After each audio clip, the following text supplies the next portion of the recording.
मित्रांनो नमस्कार, मी परमेश्वर शंकरराव भोपी. आम्ही जैसलमेर आणि राजस्थानच्या टूरला गेलेलो होतो. येताना आम्ही ह्या रेल्वेमध्ये आम्हाला एक मुलगी भेटली.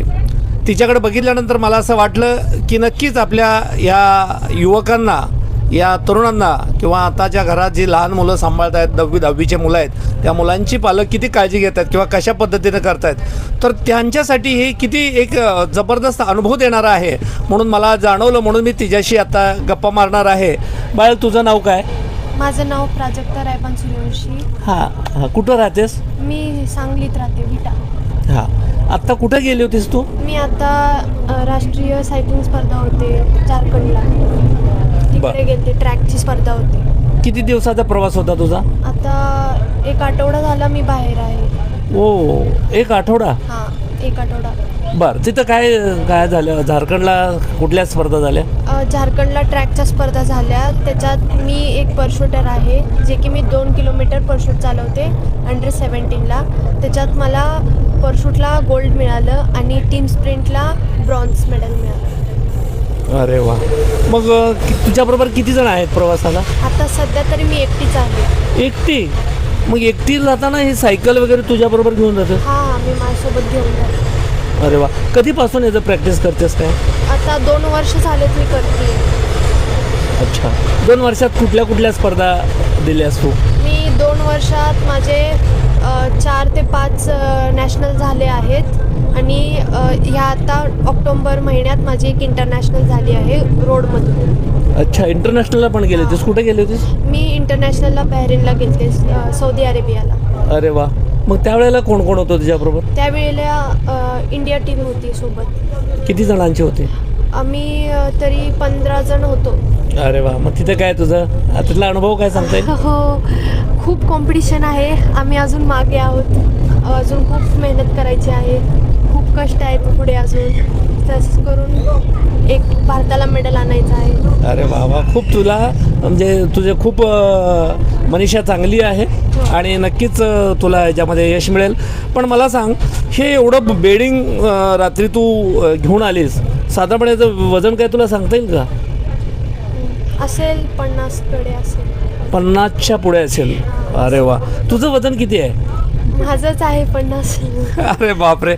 बघा, तिचं स्वतःचं वजन 50 किलो आहे आणि तिचं बेडिंग आता हे पाहिलं ना, तुम्हाला दिसेल अक्षरशः मोठं माझ्यासारख्याला उचलताना सुद्धा अवघडलं होईल. असे 2 चाक आहेत, हे सगळं आहेत आणि ही घेऊन ती वावरते. आणि मित्रांनो, ही मला सांगायला आनंद वाटतो की ती सांगलीची आहे, विट्याची आहे. अरे तू कितवीला आहेस? मी आता 10वीला आहे. 10वीला आहे. 10वीची मुलगी एवढ्या पद्धतीनं का एकटा प्रवास करते आणि एवढ्या पद्धतीनं गोल्ड मेडल, अगदी ब्रॉन्झ पदकसुद्धा मिळवण्यापर्यंत हिची घोडदौड आहे. तर बेटा, मला इतर आता तुझ्यासारखे जे काही 10वी 12वीचे मुलं आहेत त्यांना तू काय सांगशील? आता मी काही नाही, आपलं लाईफमध्ये जे आपल्याला मनाला जे वाटते ते आपण पूर्ण करायचं आहे. कधी मागं सरायचं नाही. आपल्याला जे वाटते ते करायचं. आपली लाईफ पूर्ण एन्जॉय करायची आहे. परत ना लाईफ येणार नाही आहे. अभ्यास करा, सायकलिंग, स्पोर्ट्स कुठलाही करा, काय विषय नाही. वेगवेगळ्या ॲक्टिव्हिटी करा, सगळं करा. नाही, बऱ्याच जणांचं प्रॉब्लेम काय होतो का कुठलाही करण्यापूर्वी अडचणींचा विचार करतात जास्त. हे झालं तर, ते झालं तर. सगळ्यांनाच येते. अडचणीतून जो सोल्युशन मिळतो त्याच्यात तर मजा आहे ना. नाही, पण मग अडचणी तुझं काय एवढं?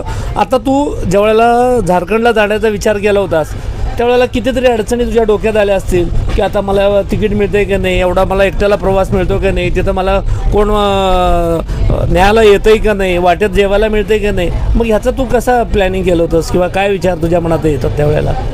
काही नाही, जे होईल ते होईल. जास्त विचार नाही करत मी, कारण की मी पुढे जाईल तसं होत राहतं. जास्त विचार नाही करत. फक्त तुझं टार्गेट असतं टार्गेट की मला हे पूर्ण करायचं आहे. हां. मग ते पूर्ण करताना किती पण अडचणी येऊ देत, त्या अडचणीवरती मात ऑटोमॅटिक पुढे जाणार. अरे वा.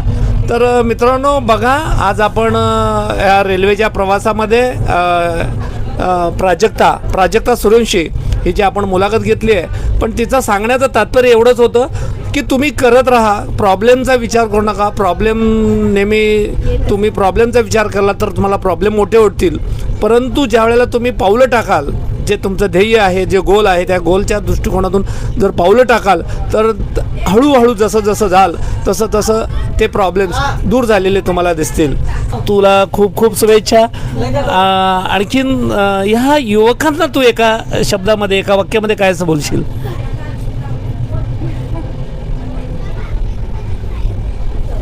काय सांगशील ते सांग. मी काय सांगू? बघा, काही कर्तृत्ववान माणसं ही तोंडानं बोलण्यापेक्षा स्वतःच्या कृतीनं करून दाखवत असतात.